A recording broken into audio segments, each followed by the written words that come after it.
par les Congolais contents d'avoir pour berger un de leurs, c'est-à-dire un Congolais comme eux, dans cette paix, retrouver chacun à l'attitude de circuler partout librement dans la quiétude. Sur le plan sécuritaire, hormis quelques poches résiduelles dans l'est du pays, la paix, la sérénité et la concorde nationale règnent sur l'ensemble du territoire national. Nos populations et tout notre peuple ont confiance en l'autorité de l'État. Chaque citoyen... Ce sont les gens qui comprennent l'idéologie à UDPS, Nassima Yakondo, Ken Tshisekedi Wamulumba de Reuge Mémoire. L'idéologie à UDPS est la social-démocratie. La liberté d'expression et nyonso et salaki que tout lutter, tout combattre pour créer une démocratie effective. Lelo, tozali, to accéder na pouvoir, Nassima ya moko wabiso. Moi na ya libota, na bengi excellence. Monsieur Félix Antoine Tshilombo Tshisekedi. Parmi partis pour les Bunda, pour la multipartisme, pour la démocratie, il y a 5, les lots au monde à état des droits et en marche, liberté d'expression, opposition va être traquée, il y a 5, il y a combattants. L'opposition vers un parti au pouvoir.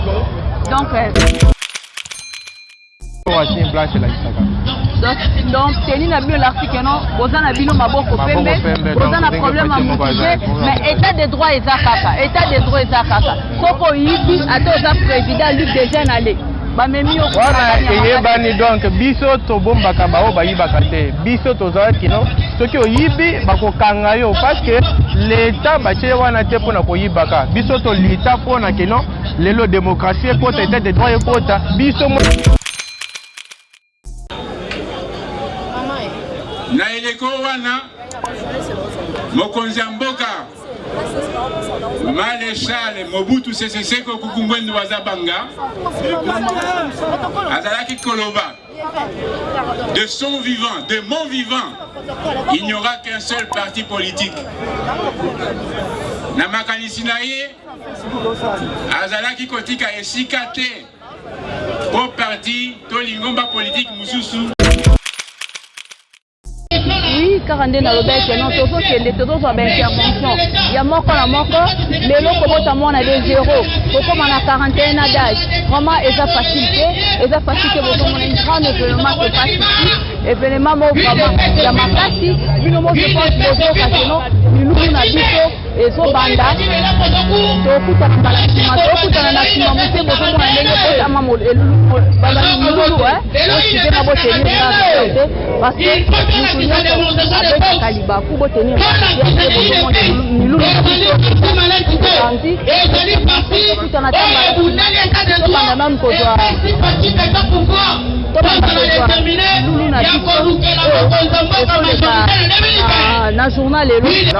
madame, bonjour, merci beaucoup. Yaliboso na bengami na kombo ya monsieur Peter Dikwenda, nazali moko ya bayi lingomba ya UDPS. Alors, UDPS na mukuse elingi koloba Union pour la démocratie et le progrès social. Alors, les lotos sanganya wa parce que ma père fondateur, ma 13 parlementaires, otokoki kotanga bakana na Isidore, ba Etienne Tshisekedi wa Mulumba, ba Lusanga Ngele, bazali ebele bango nyonso 13. Un jour, bazwaki décision ya côté les mela kondo Mobutu pona kolakisa yete ke bakambaka mboka boyete. Tokoki ko continuer na likanisi ya parti unique te. Esengeli ko créer parti mususu pona ko installer démocratie. Un certain le 15 février 1982. Lelo le 15 février 2023, parti Nabiso Union pour la démocratie et le progrès social UDPS ont totalisé 41 ans d'existence. Alors tozalia pona ko commémorer anniversaire, il y a fondation, il y a UDPS. Yango longo ntiyo baimboka baza vraiment etuluku ya bato so bozomona nsima na ngai mutu azopesa impression na oui c'est par rapport na yo impression na yo komona ebele ya bato boye vraiment na lutte oyo UDPS alongi iboko kokoma lisusu lelo. Madame, ya liboso esengeli oyeba ke UDPS ezali parti fondé sur le sacrifice. Parce que bato nyonso oyo omoni awa baaderaka na UDPS te parce que l'UDPS était au pouvoir. Ce sont les gens oyo bakomprenaki idéologie ya UDPS na nsima ya Kondo Etienne Tshisekedi wa Mulumba de heureuse mémoire. L'idéologie à UDPS ezali la social-démocratie, la liberté d'expression et nyonso esalaki ke to lutter, to combattre pour créer une démocratie effective. Lelo tozali to accéder na pouvoir na sima ya moko wa biso mwana ya libota na bengi excellence monsieur Félix Antoine Tshilombo Tshisekedi. Lelo nakanisi madame ozali témoin tokomona que même na ba réseaux sociaux même na balabala la liberté d'expression aujourd'hui c'est une effectivité mutu moko tia ko wanga nango. Lelo bokomona que aujourd'hui bien que les gens ne veulent pas l'accepter, l'état de droit est une réalité aujourd'hui dans ce pays. Aujourd'hui, aux à la ministre, aux à la députée, aux à la directeur de cabinet, ceux qui ont tamboli libanda ya mibeko, alors l'état kolandela yo peut répondre. Voilà. Aujourd'hui, avec l'UDPS au pouvoir, nous sommes en train de mettre en place un état fort à la place des hommes forts. Yango na nde ezalaka liti ya UDPS eza nkati ya kozwa forme. Bato nyonso oyo omoni awa baye mpona kolakisa ke ya solo bango bakotaka UDPS parce que c'est un parti au pouvoir, mais bakotaka UDPS pour une cause juste et cette cause est en train de prendre sa valeur dans la gestion. Il y a béton de la République Félix Tshilombo Tshisekedi. Merci vraiment papa pour l'intervention na yo. Nayebi ke non eza ya liboso pe ya suka te ya komona esos na kati ya Niclet ka télévision. Vraiment ba information boko sanango pour s'assurer précise na kati ya UDPS bokomona le médecin en question azawana. Merci vraiment. Ngande na kosenga yo matondi mingi na kosenga pe na bana nyonso ya UDPS ensemble ya population congolaise oyo baza libanda pe oyo baza na kati en tout cas basa l'effort ya ko s'abonner na NK TV Niclet télévision pona kolanda mayema so masengeli tokozala toujours wana à chaque fois bokobenga biso tokoya pona ko répondre. Merci beaucoup. En tout cas merci. Bonjour monsieur. Oui, bonjour madame. Oza awa na kati ya chaîne na biso na Niclet télévision balandi nyonso ya Niclet télévision bazolanda yo tomoni bino nyonso toza awa biso nyonso na bling bling omekana ko expliquer biso eza nini par rapport ya oyo ndeko mosusu alobi peut-être azangi soko koki kolimbolela biso makambo ozoleka lelo na kati ya 10e rue. Oui, kombo na nga d'abord Adel Mwanza. Nde omoni toye lelo awa eza 46e anniversaire ya UDPS Tshisekedi. UDPS Tshisekedi eza parmi parti oyo ebunda mpona multipartisme mpona démocratie. Liti ya 5 lelo tozomona état des droits eza en marche, liberté d'expression, opposition baza traqué te nyonso wana eza nde liti ya 5 na liti ya bacombattant ndenge lelo tobimi de l'opposition vers un parti au pouvoir. Donc eza vraiment parti moko boye bato balingaka vraiment pour s'intégrer na kati bando mona que eza parti moko ya passe-temps eza parti moko eloko te mais lelo quand même vous avez du pouvoir wana oyo azalaki moko ya bino akomi pe azo gouverner mboka impression na yo esengo na yo ya komona eloko ya bino pe UDPS so baignoraki ma UDPS lelo pe ekomi vraiment na moboko ya mboka lelo. Oui, je crois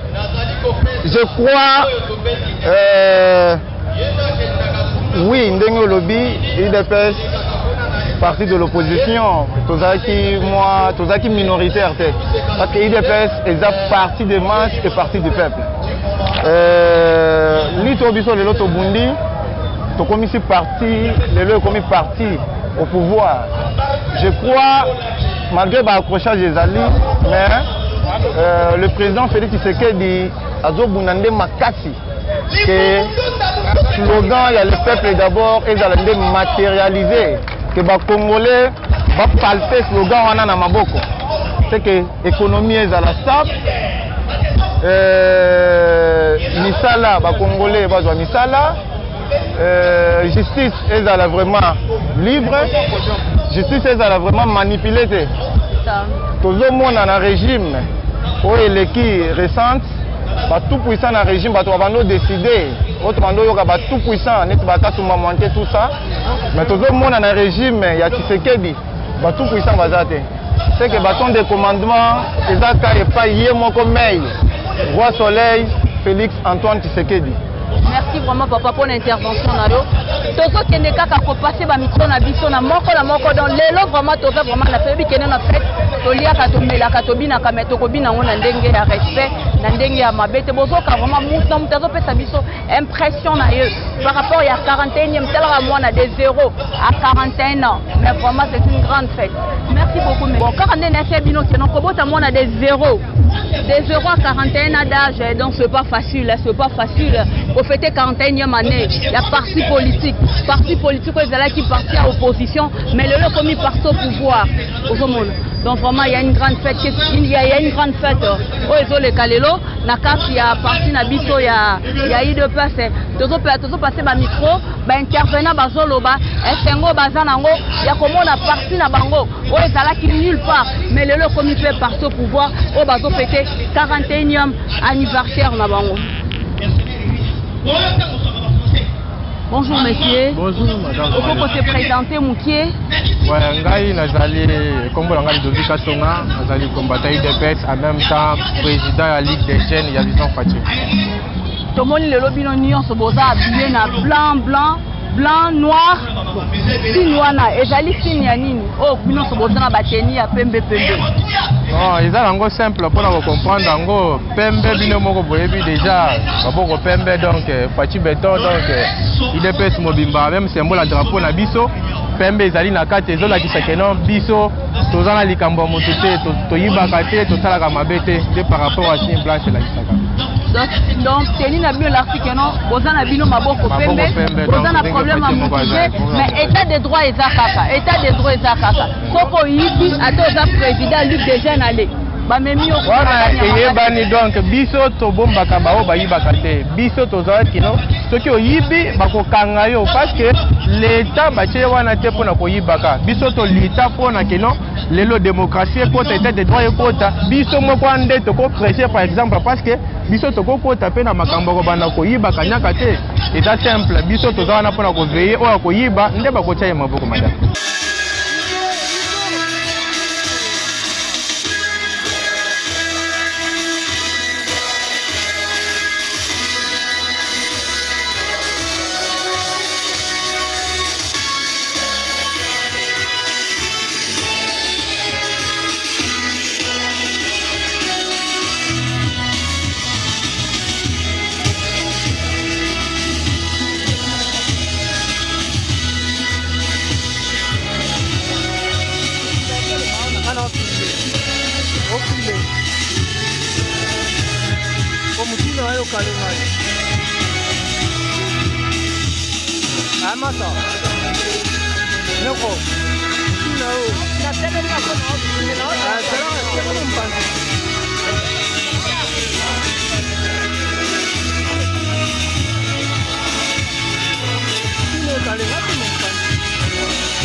Masa será compréhensif. Oh, Masa.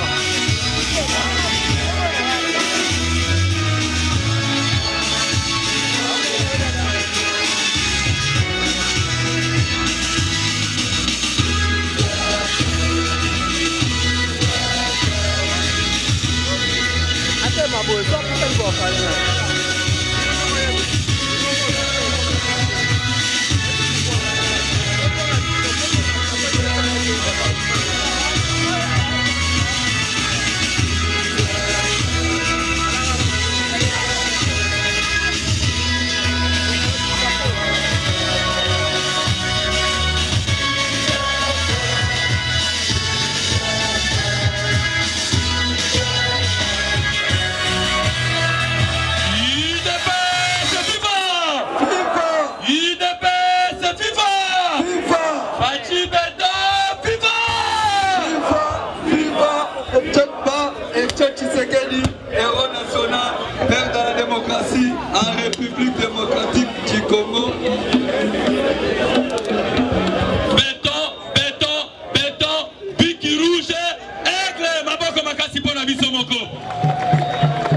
beaucoup.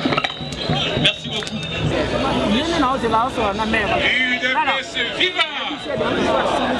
UDPS viva! UDPS viva!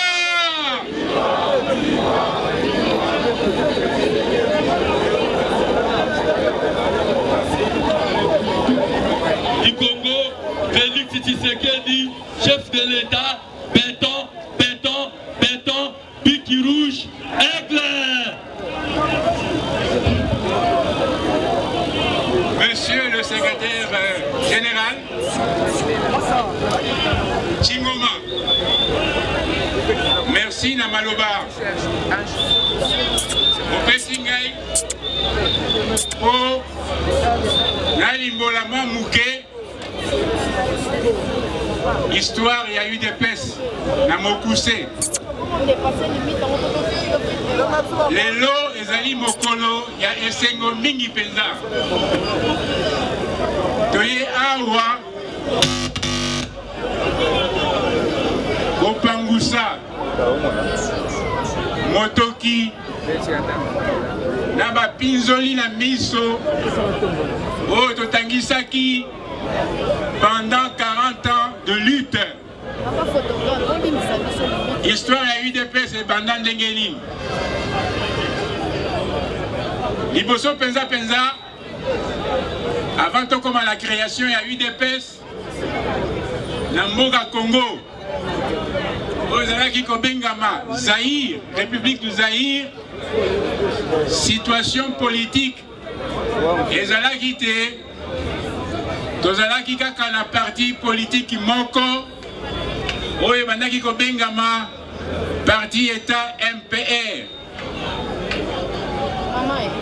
Na eleko wana, Mokonzi Mboka, Maréchal Mobutu Sese Seko Kukumbwendo Wazabanga,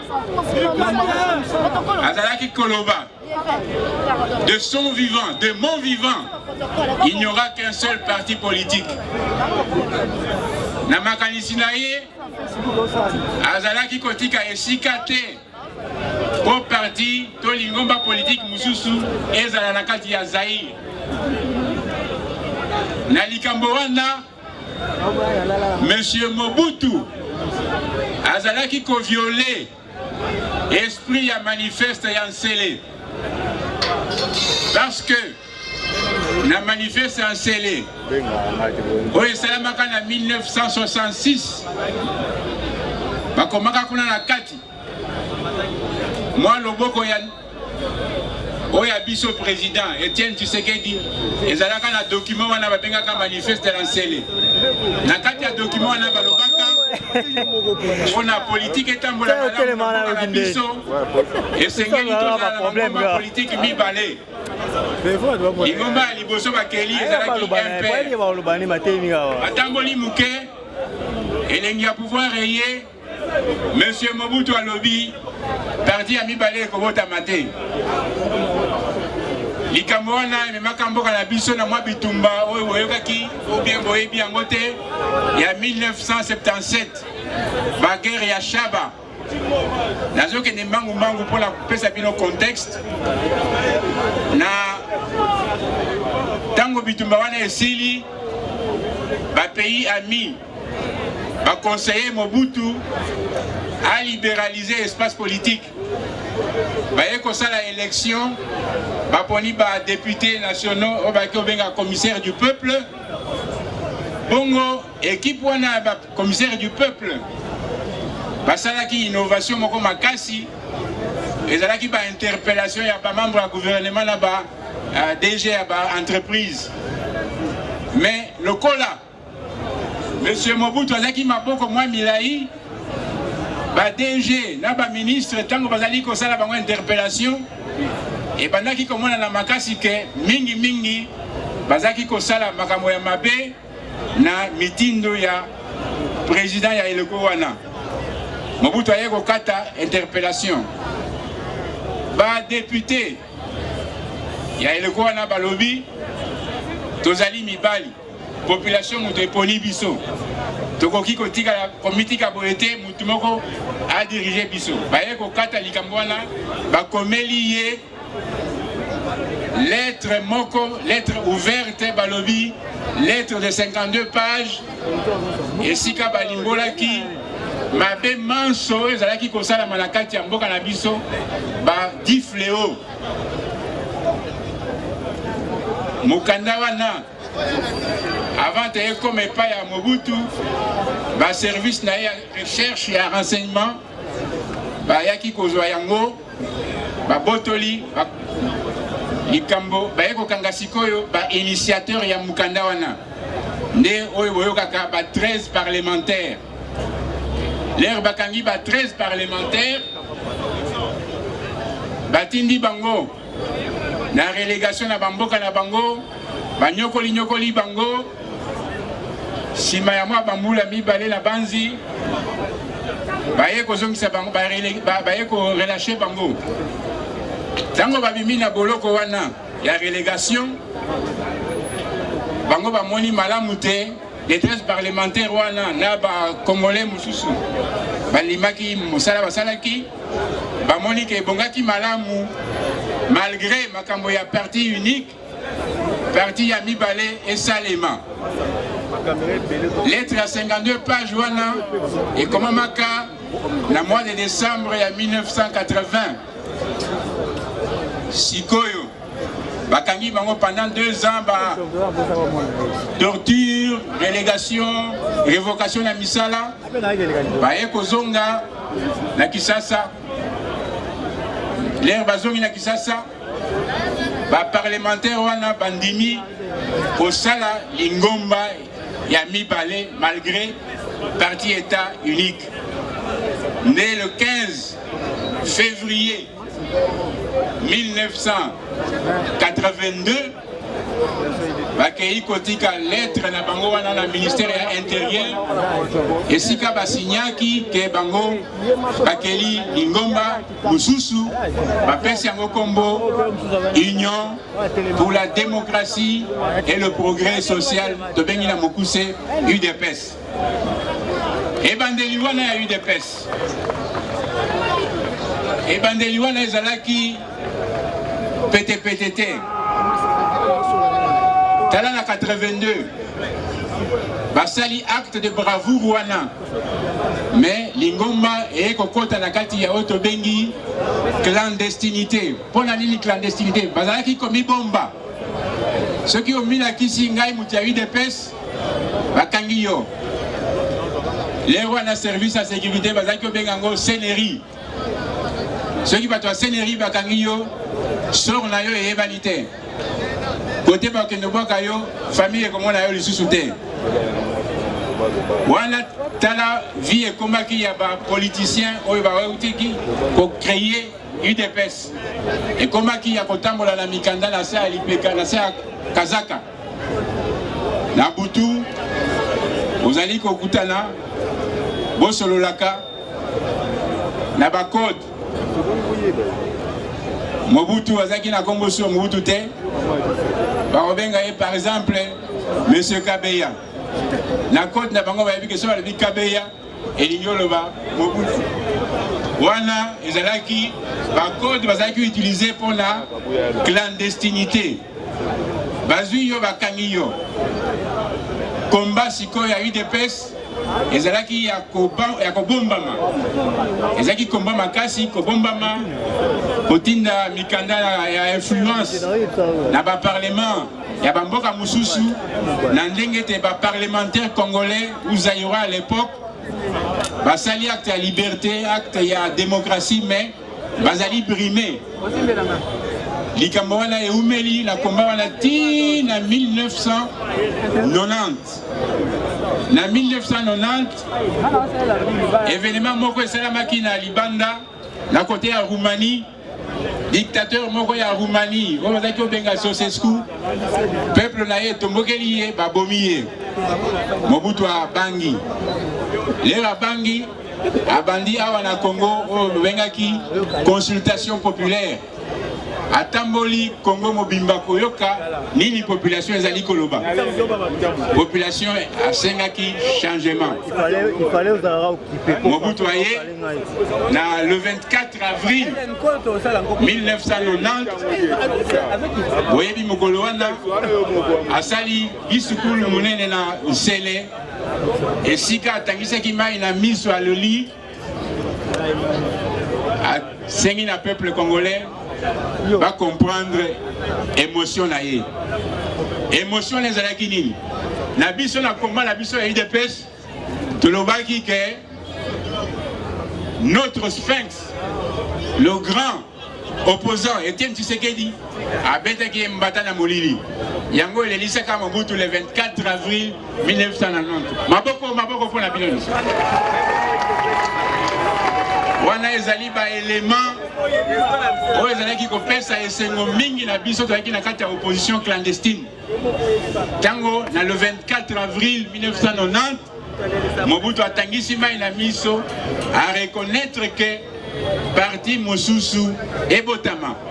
Mais pour na kokosa batu alobi bon MPR etikali parti kulutu akozwa baleki na ye mibale UDPS na FCN Front commun des nationalistes. Tango likambo wana ezongi na public UDPS alobi biso tobundi pona démocratie ezala totale. Donc tolingi pluralisme politique intégral avec aussi la liberté, le pluralisme syndical. Nde tumba etikalaki na masolo tina esika toye kokota la conférence nationale souveraine. Donc ya kosimba ya mutuya ezali nini? Mukanda ya ba 13 parlementaires. La lettre de 52 pages yango nde ezali ya Mbotama ya UDPS 2 ans plus tard, de 1980 au 15 février 1982, Bandeko bazui courage, malgré que la constitution ait changé, quitté, va signer Mukanda, va kei ND tina ministère à l'intérieur, va tiki yango balobi, biso, olinga te, likambo ya démons vivants et zali sous-souté, biso, to créer parti na biso comme lango UDPS. Maboko pour la UDPS. Kabouya, Mwana Bouté. Combattant de UDPS, Balingi Koyoka, le secrétaire général. Dans mon secrétaire général, Azo Kusana, Dozo Yambaye, Maboko Nicolas. Maboko Makassi. C'est le secrétaire général. Mwana Bouté. La base de l'UDPS a besoin de vous. Non seulement il a les attributions de secrétaire général, mais aussi et surtout du président du parti.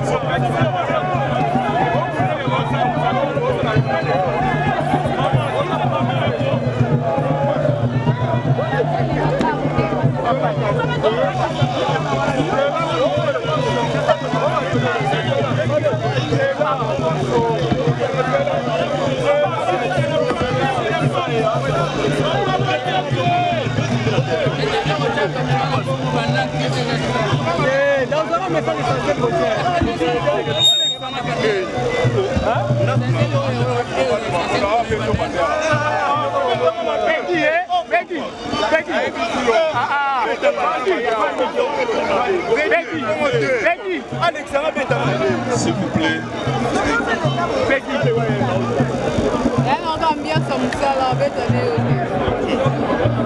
S'il vous plaît. Et s'il vous plaît, chaque chose a son temps. Vous avez joué la musique. Maintenant, laissez-nous aussi le temps de dire quelque chose que nous avions préparé.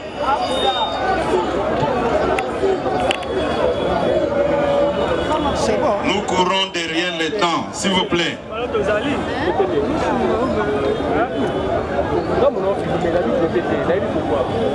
Honorables députés et sénateurs, Excellences, Mesdames et Messieurs les ministres, distingués invités, en vos titres et qualités respectifs.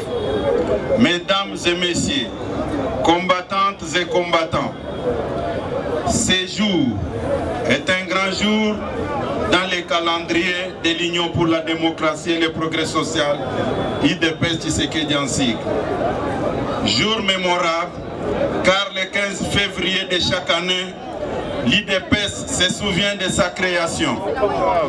L'histoire de l'UDPS est précédée par la mémorable lettre ouverte de 52 pages destinée au maréchal Mobutu en décembre 1980. Les 13 parlementaires signataires de la dite lettre connurent des tribulations sur tribulations, arrestations, révocations, relégations dans les villages d'origine, torture physique et morale. Et c'est dans cette ambiance de tourments de toutes sortes que malgré la répression, les plus obstinés des 13 parlementaires, avec l'appui de quelques compatriotes convertis à leur cause, décidèrent d'aller de l'avant en procédant à la création d'un autre parti politique autre que le mouvement populaire de la révolution, un père parti-État. C'est le 15 février 1982 que cet acte héroïque est posé. Pour la cause du parti et pour celle de notre pays, c'est sang qui restera à jamais le levain de notre engagement démocratique. Je vous prie de vous tenir debout.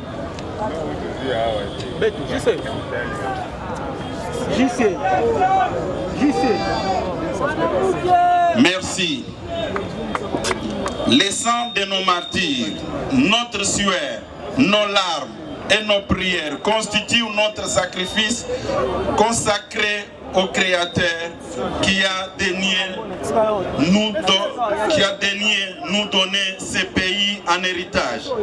Le 24 janvier 2019, Félix Antoine Tshisekedi Tshilombo, président de l'UDPS, accède à la magistrature suprême par une voie démocratique à travers une élection libre, démocratique et transparente.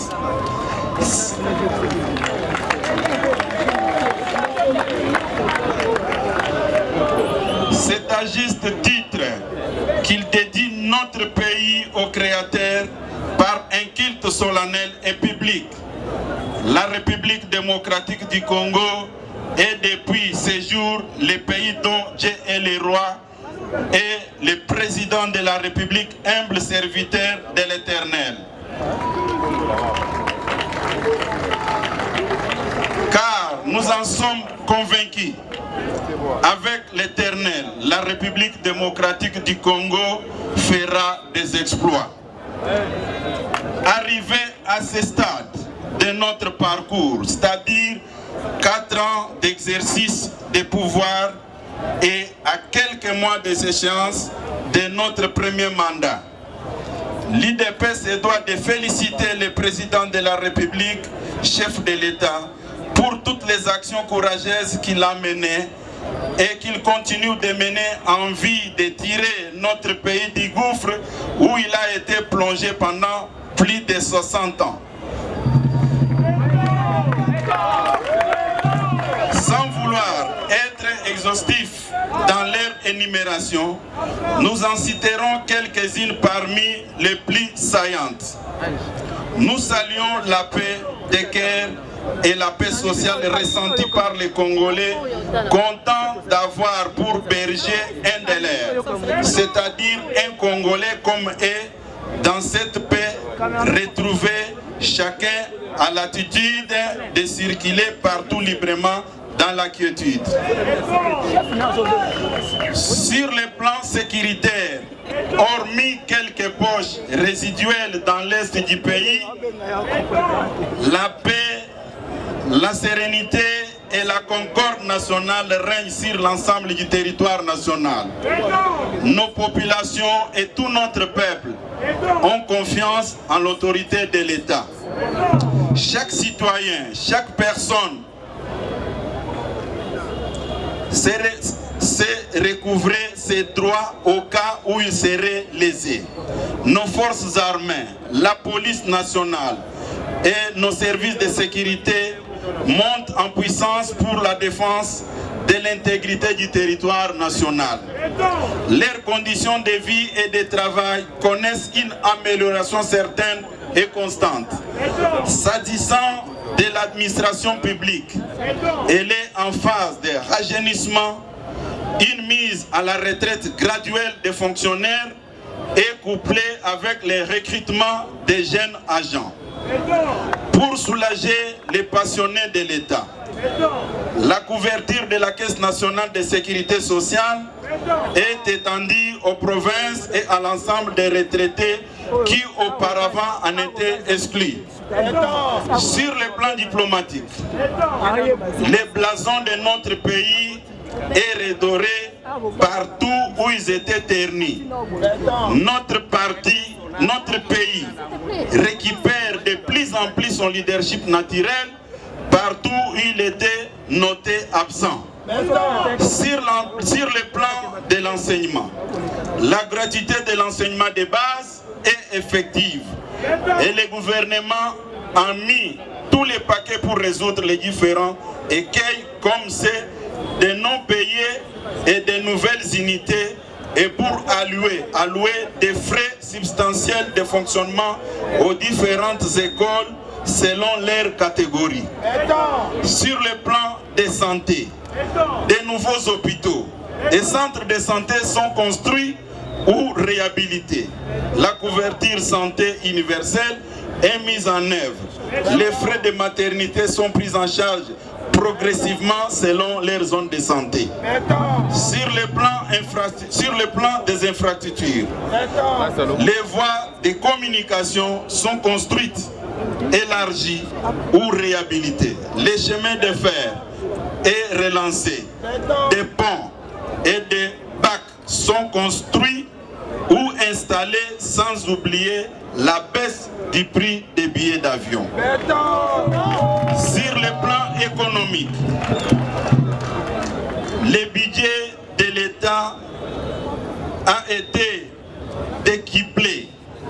La réserve d'échange a atteint pour la première fois 4 milliards de dollars, malgré les chocs pétroliers consécutifs à la guerre russo-ukrainienne.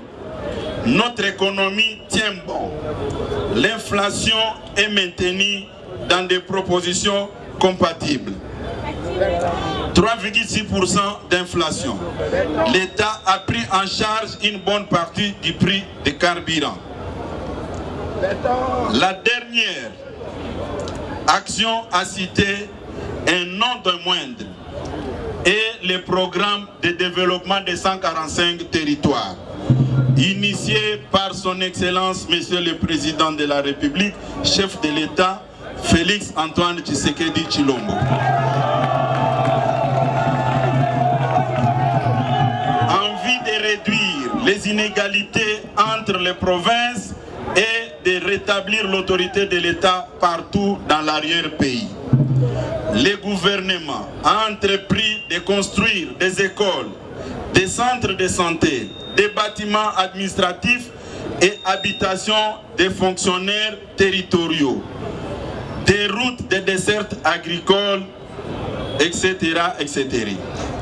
Honorables députés et sénateurs, Excellences, Mesdames et Messieurs les ministres, distingués invités en vos titres et qualités respectifs, Mesdames et Messieurs, combattantes et combattants, nous, UDPS, nous proclamons notre adhésion indéfectible et notre soutien aux actions du chef de l'État et du gouvernement.